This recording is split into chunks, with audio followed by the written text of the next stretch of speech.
Hello students, welcome in history class. Today we are going to start a new topic of class 9th history chapter number 1 1789 the French Revolution. 1789 French revolution का हम एक नया topic देखने जा रहे हैं. आज के वीडियो में हम बेसिकली 3 टॉपिक्स पे चर्चा करेंगे. आप पूरा वीडियो देखें ताकि आप लास्ट टॉपिक तक डायरेक्टरी के शासन तक इजीली समझ पाएं. हमारा पहला टॉपिक है फ्रांस में राजतंत्र का उन्मूलन और गणतंत्र की स्थापना. यानी हम समझेंगे how France abolishes the monarchy and become a republic. Second हमारा टॉपिक है द राइन ऑफ टेरर, मतलब आतंक का राज.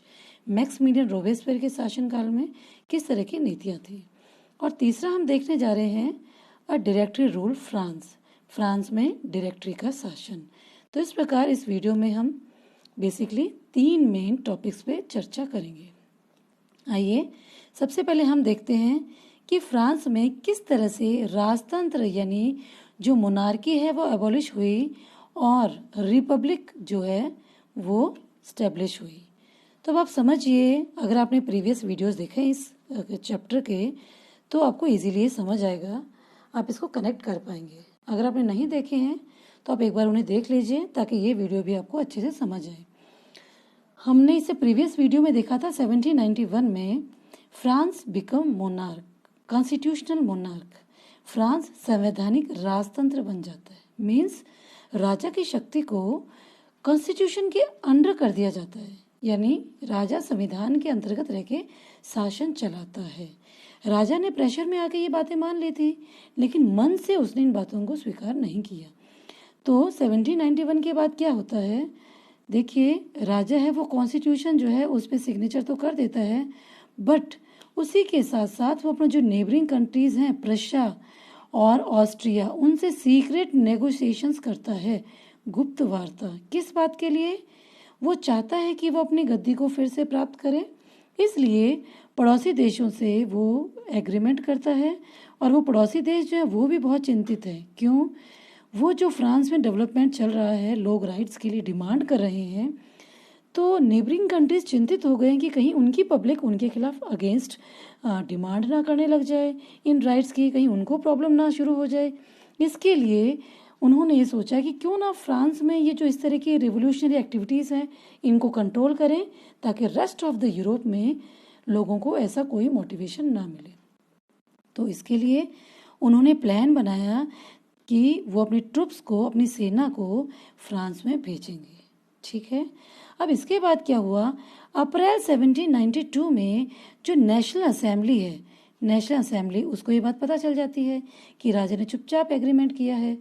तो उसने क्या किया, इसने वोट किया और declare war against the Prussia and Austria. जो ऑस्ट्रिया और प्रशा है उनके खिलाफ वो जो युद्ध है उसकी घोषणा कर दी. पहले वोटिंग की, प्रस्ताव पारित किया और उसके बाद ये डिसाइड किया कि प्रशा और ऑस्ट्रिया जो नेबरिंग कंट्रीज हैं जो सेना भेजने की बात कर रहे हैं उनके खिलाफ हम युद्ध करेंगे. और इस युद्ध में लोगों ने बढ़ चढ़ के हिस्सा लिया.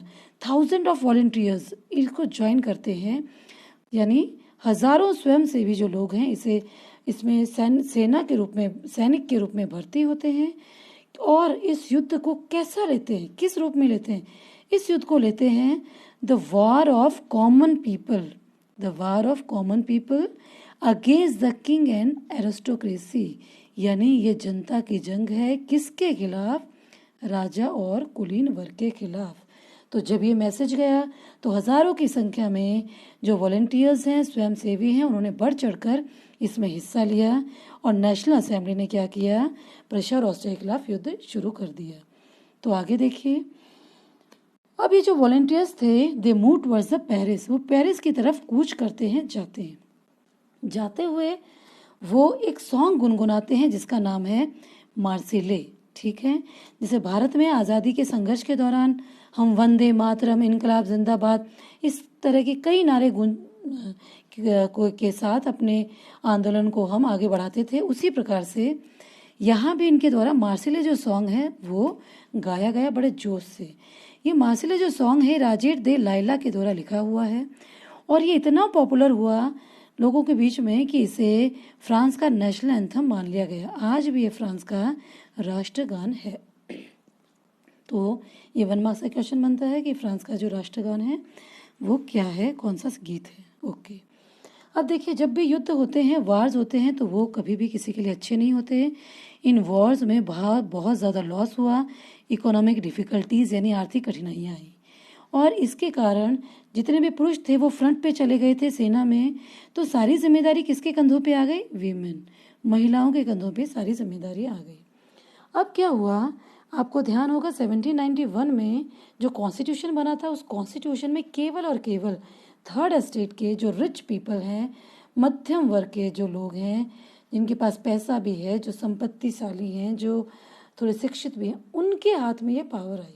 आप याद कीजिए कि कॉन्स्टिट्यूशन में 1791 में जो कॉन्स्टिट्यूशनल मोनार्क बनाया, जो पुराने वीडियो में हमने देखा है, उसमें हमने देखा कि 3 इंस्टीट्यूशंस बनाए गए, लेजिस्लेटिव, एग्जीक्यूटिव एंड जुडिशरी।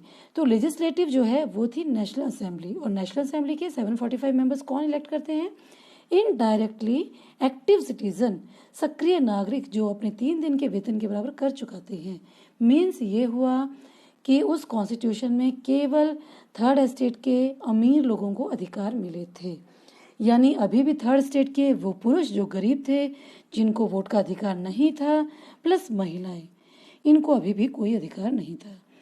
तो हम बात कर रहे हैं कि वो नेशनल असेंबली युद्ध में बिजी है, महिलाएं जिनकी जिम्मेदारी संभाल रही हैं परिवार की। और इस समय जो 1791 में कॉन्स्टिट्यूशन बना, उस पर लोगों में बहुत ज़्यादा बहस शुरू हो गई। जहाँ भी वो बैठ रहे हैं, वो चाहे वो कॉफ़ी हाउसेज हैं या कहीं भी, वो जमकर अड्डा लगा रहे हैं और इसी पे डिस्कस कर रहे हैं, बहस कर रहे हैं। किस चीज़ की बहस? कि कॉमन पीपल, सब लोगों को ये राइट्स क्यों नहीं हैं। और इस तरह से बहुत सारे क्लब, बहुत सारी सोसाइटीज़ बनती हैं। उनमें सबसे फेमस क्लब है जैकोबिन क्लब। जैकोबिन क्लब जो है, उसका नाम भूतपूर्व कॉन्वेंट ऑफ सेंट जैकब के नाम पे पड़ा, इसलिए इसे जैकोबिन क्लब कहा जाता है। और ये क्लब उस समय बनने वाले सभी क्लब में सबसे ज़्यादा पॉपुलर रहा। तो देखिए, ये जो जैकोबिन क्लब था, इसका लीडर कौन था? इसका लीडर था मैक्समिलियन रोबेस्पियर। और इसमें बेसिकली इसके मेंबर्स कौन थे? इसके मेंबर्स थे the less prosperous section of society, समाज के जो कम समृद्ध लोग थे, गरीब लोग, जैसे हम कह सकते हैं स्मॉल शॉपकीपर्स, या हम कह दें आर्टिशंस यानी कारीगर, या शू मेकर्स, या पेस्ट्री मेकर्स, या जो घड़ी ठीक करते हैं, उसके साथ साथ जो सर्वेंट्स हैं या डेली वेजर्स हैं। इस तरह के जो गरीब लोग थे वो इसमें शामिल थे, क्योंकि इन लोगों को अभी तक राइट नहीं मिला था और ये चाहते थे कि इन्हें भी राइट मिले। आगे आइए, ये लोग अपने आप को सोसाइटी के बाकी ग्रुप से डिफरेंट शो करने के लिए इन्होंने अपनी एक कॉस्ट्यूम ड्रेस डिसाइड की। कैसी ड्रेस? जैसे कि जिस तरह से डॉक यार्ड्स होते हैं, डॉक वर्कर्स यानी बंदरगाह पे काम करने वाले, गोदी पे काम करने वाले जो कारीगर पहनते हैं, लगभग उनकी तरह जो धारीदार यानी स्ट्राइप्स जो हैं उसकी ट्राउज़र, देखिए आप देख पा रहे हैं, धारीदार ये इनकी ट्राउज़र है स्ट्राइप्स की, और साथ ही साथ ये इनकी कैप है। कैसी कैप है ये रेड कैप है, जो ये शो करती है, आपने फ्रेंच रेवोल्यूशन के सिंबल्स में पढ़ा है, जो आज़ादास्ता के बाद मुक्ति को रिप्रेजेंट करती है। तो इस तरह से इन्होंने अपने ड्रेस को चूज़ किया ताकि ये फ्रांस के जो फैशनेबल सोसाइटीज़ हैं, जिन्हें स्पेशली नी ब्रिचेस कहते हैं, बिना घुटन, नी ब्रिचेस यानी ब्रिचेस पहनने वाले, उनसे खुद को डिफर शो कर सकें, इसलिए इन्होंने अपनी ऐसी ड्रेस डिसाइड की।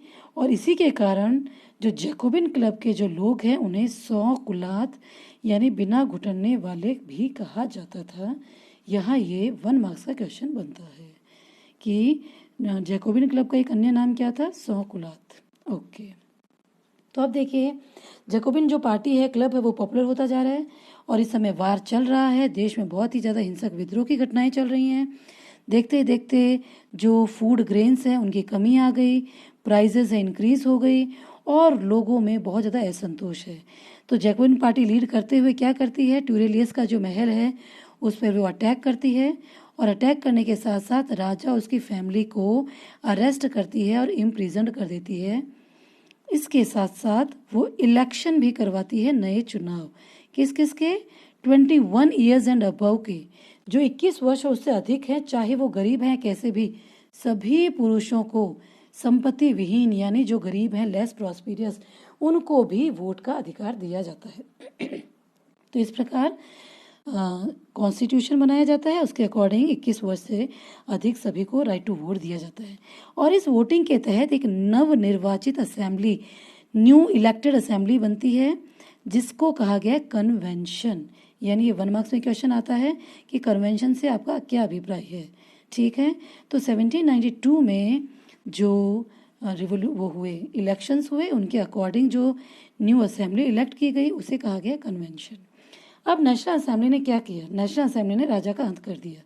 21 सितंबर 1792 में उन्होंने गणतंत्र को स्थापित किया और राजतंत्र का अंत कर दिया। Abolish the monarchy and restore, यानी स्थापित कर दिया किसको? गणतंत्र को। इन्होंने लुई जो 16 है, लुई 16 उसको क्या कर दिया? फांसी की सजा दे दी। 21 जनवरी 1793 को Louis 16 was sentence to death, उसे फांसी की सजा दे दी जाती है। पैलेस डी ला कॉन्कर्ड में पब्लिकली, सबके सामने सार्वजनिक तौर पे उसे फांसी दे दी जाती है। तो इसी के साथ ही फ्रांस में जो राजतंत्र है उसका अंत होता है और गणतंत्र यानी रिपब्लिक की स्थापना होती है। ओके, अब हम देखते हैं नया टॉपिक, आतंक का राज। ये सेकंड टॉपिक है, द राइन ऑफ टेरर। ये 1793 to 94 के बीच इसका शासनकाल था। और ये काल किसका था? अभी देखिए पीछे कौन सी पार्टी प्रभावशाली थी? Jacobian party. तो जैकोबिन पार्टी का शासन था, इसका हेड था मैक्सिमिलियन रोबेस्पियर। इसने कैसी पॉलिसी अपनाई? इसने पॉलिसी अपनाई सीवियर कंट्रोल एंड पनिशमेंट, यानी अपने विरोधी जो हैं उनको नियंत्रण में रखना, कंट्रोल में, और अगर कंट्रोल से बाहर हैं तो उनको पनिश करना। ओके, तो इसी प्रकार से जितने भी लोग रिपब्लिक के एनिमी थे, शत्रु, चाहे वो नोबल्स हैं, क्लर्जीज हैं, या उसी की पॉलिटिकल पार्टी के व्यक्ति हैं, या अदर पॉलिटिकल पार्टी के व्यक्ति हैं, जो भी हैं, उन सबको अरेस्ट किया और इम्प्रिजन, जेल में डाल दिया गया। और जेल में डालने के बाद क्या किया? रेवोल्यूशनरी ट्रिब्यूनल यानी क्रांतिकारी न्यायालय के द्वारा उन पर मुकदमा चलाया और फिर उनको गिलोटीन पर चढ़ा दिया। गिलोटीन मतलब एक तरह से उनका सिर काट के अलग कर दिया। गिलोटीन क्या है? गिलोटीन को देखते हैं हम। गिलोटीन जो एक मशीन है जिसके द्वारा एक किसी भी व्यक्ति को, उसके एक आरा मशीन जैसी लगी है, किसी भी व्यक्ति का सिर जो है वो उसके धड़ से अलग कर दिया जाता है। ठीक है, और इसका आविष्कार किया था डॉक्टर गिलोटीन, इसलिए इस मशीन का नाम गिलोटीन रख दिया गया। इसमें ब्लेड लगी होती है 2 पोल्स के बीच में, जहाँ लेटाते हैं व्यक्ति को, उसका सिर धड़ से अलग कर दिया जाता है। तो रोबेस्पियर ने अपनी नीतियों को बहुत सख्ताई से लागू किया। इवन तो इसकी नीतियाँ बहुत अच्छी थी, पर इसके इम्प्लीमेंट का तरीका बहुत ही ज़्यादा कठोर था। अब यह एक इम्पॉर्टेंट क्वेश्चन बनता है कि रोबेस्पियर की गवर्नमेंट ने, जैकोबिन पार्टी जो थी उसने कौन से सुधार लागू किए, क्या क्या ऐसे कार्य किए अपने शासनकाल में। तो सबसे पहली चीज़ तो उन्होंने जो मजदूरी है यानी वेजेस और प्राइसेस, इनको फिक्स कर दिया। किसी भी व्यक्ति को काम करने के बदले में कितनी मजदूरी मिलेगी और किसी भी चीज़ की मार्केट में रेट क्या होगी, ये इन्होंने फिक्स कर दी ताकि लोगों का जीवन थोड़ा इजी हो सके, ताकि कोई काला बाजारी ना कर सके। दूसरी चीज़, ब्रेड और मीट की राशनिंग कर दी, यानी जो गोश्त और जो पाव रोटी है वो उसकी राशनिंग कर दी ताकि इजीली फ्रांस की पब्लिक को कम से कम भोजन तो आसानी से मिल सके। क्योंकि आपको ध्यान होगा पिछले दिनों ब्रेड के लिए भी महिलाओं ने दंगा किया और दुकानों पे हमला कर दिया, क्योंकि वो जो बेकरी ऑनर्स हैं उन्होंने क्या किया, उन्होंने काला बाजारी शुरू कर दी थी। फूड ग्रेन्स होने के बावजूद भी उन्होंने लोगों को वो जो ब्रेड्स हैं वो नहीं बेची और उसकी प्राइस को इंक्रीज़ कर दिया। ये हम प्रीवियस वीडियो में पढ़ चुके हैं, आप उन वीडियोस को फिर से देख सकते हैं समझने के लिए। तो आइए आगे क्या किया, आगे इन्होंने प्राइजेस को फिक्स कर दिया। प्राइजेस किसके लिए? पीजेंट्स के लिए, किसानों के लिए। क्यों? कि किसान अपना अनाज शहरों में ले जाएंगे और सरकार ने जो तय किया है उसी रेट पर ही बेचेंगे, उसी कीमत पर। प्राइजेस फिक्स बाय जो गवर्नमेंट है उसी के ऊपर अपने अनाज को बेचेंगे, ऐसा किसानों को फोर्स किया गया ताकि जो गवर्नमेंट है वो ऊपर वाली जो नीतियां हैं उनको इजीली फॉलो कर सके, राशनिंग वाली और ये सारी, ताकि लोगों को इजीली फूड ग्रेन्स मिल सके। ओके, इसी के साथ साथ फ्रांस के जो हाई प्रोफाइल लोग थे वो सफ़ेद आटे की रोटी खाते थे और वो एक तरह से समानता का प्रतीक नहीं था, एक समाज में असमानता को बढ़ावा देती थी। तो इस तरह के उसको रोक लगा दी कि जो महंगी सफ़ेद आटा है उसकी रोटी कोई नहीं खाएगा, तो सब कैसे खाएंगे? इक्वलिटी ब्रेड, समता की रोटी खाएंगे। जो गेहूँ, साबुत गेहूँ से जो आटा बनता है उससे जो चपाती बनती है उसकी रोटी खाएंगे और इसे समता का प्रतीक, राइट टू इक्वलिटी मान लिया गया, ताकि जो कॉमन पीपल हैं फ्रांस के उनको भी इक्वल महसूस हो सके। उसके बाद देखिए इन्होंने और क्या किया, समाज में सबको बोल चाल में यानी स्पीच और एड्रेस में भी सबको इक्वलिटी लगे, बोलचाल और संबोधन में एक जैसा लगे।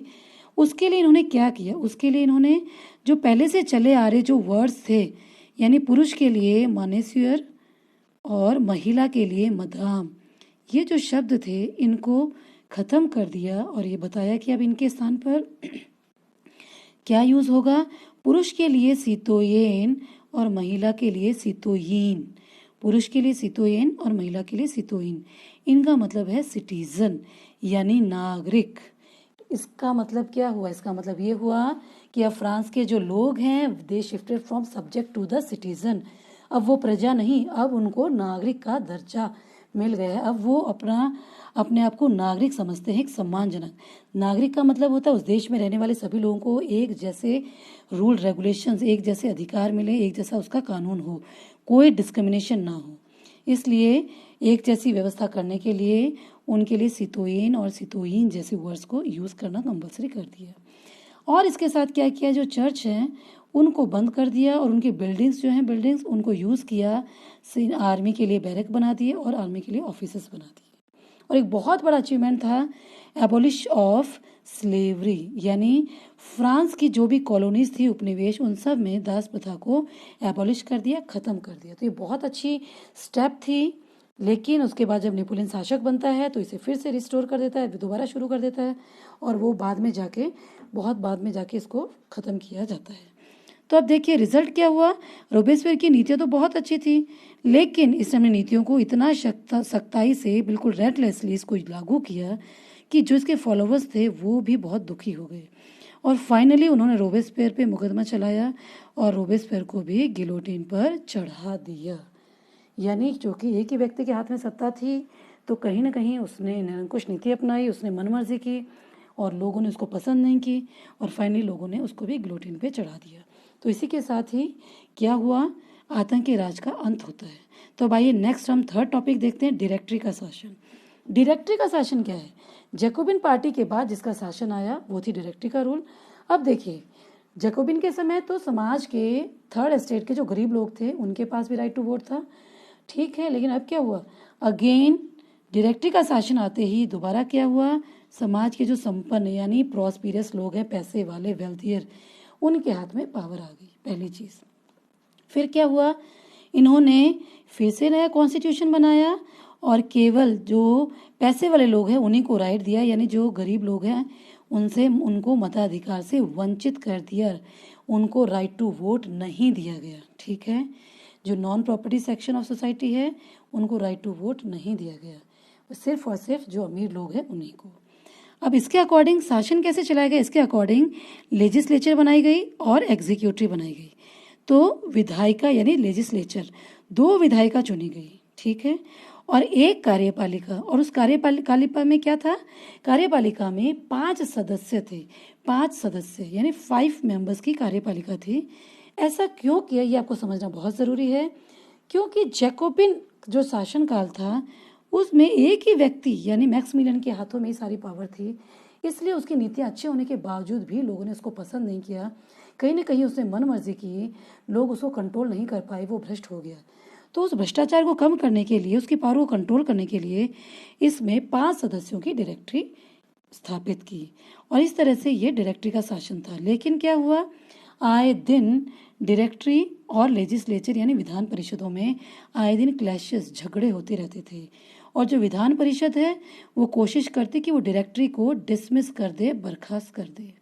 इस तरह से क्या हुआ, ये प्रोसेस चलता रहा और धीरे धीरे फ्रांस के जो पॉलिटिकल सिस्टम है उसमें अनस्टेबिलिटी, अस्थिरता आ गई। बहुत डामाडोल स्थिति पैदा हो गई। इसका फायदा उठाकर फ्रांस में मिलिट्री जो रूल है, सैनिक तानाशाह, उसका उदय हुआ और वो था नेपोलियन बोनापार्ट।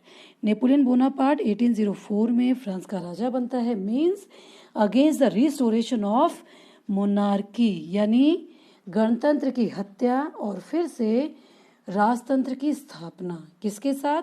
1804 में नेपोलियन के राजा बनने के साथ ही।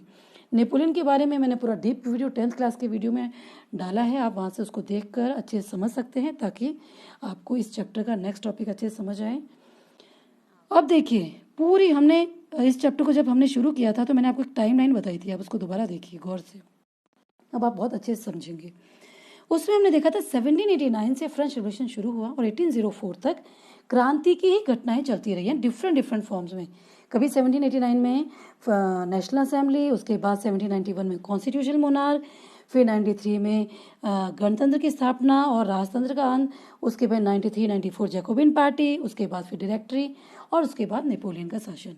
यानी कुल मिला के हम ये समझें कि क्रांति के दौरान विभिन्न स्वरूपों के पास अलग अलग स्वरूपों में लोगों ने शासन किया, सरकारें चली, चाहे वो कोई भी स्वरूप रहे हो, लेकिन उन सब में जो क्रांति के वैल्यूज थी, स्वतंत्रता, समानता, बंधुत्व, यानी लिबर्टी, फ्रेटर्निटी एंड इक्वलिटी, ये जो आइडियाज़ हैं ये कभी कम नहीं हुए, ये हमेशा लोगों के लिए आइडल बने रहे। और कब तक आइडल बने रहे? जब तक कि फ्रांस के लोगों ने फाइनली अपने आप को रिपब्लिक स्टैब्लिश नहीं कर लिया, अपने अधिकार प्राप्त नहीं कर लिए। और इसे न केवल फ्रांस बल्कि पूरे रेस्ट ऑफ जो यूरोप है उसको भी, उसकी पब्लिक को भी मोटिवेट किया। आप क्लास 10th में पढ़ेंगे the rise of nationalism in Europe, Europe में राष्ट्र राज्यों का उदय। उसमें आप देखेंगे 1789 की फ्रेंच रिवॉल्यूशन के बाद की पूरी स्टोरी, उसके बारे में मैंने वीडियो बना दी है 10th में, आप उनको देख के समझ सकते हैं। तो इस प्रकार स्टूडेंट्स, ये हमारा जो टॉपिक था, इसमें हमने देखा कि किस तरह से क्रांतिकारी फ्रांस की क्रांति जो है अंततः 1804 मोनार्क के एस्टेब्लिशमेंट के साथ खत्म होती है। तो आई होप कि आपको ये वीडियो समझ आया होगा। आप इसे समझने के लिए बार बार देख सकते हैं, इसमें 1 मार्क्स से कई क्वेश्चंस बनते हैं, आप उन्हें अपनी नोटबुक में नोट डाउन कीजिए। अगर कोई प्रॉब्लम होती है आप मुझे कमेंट कीजिए। Thank you for watching, see you with next video.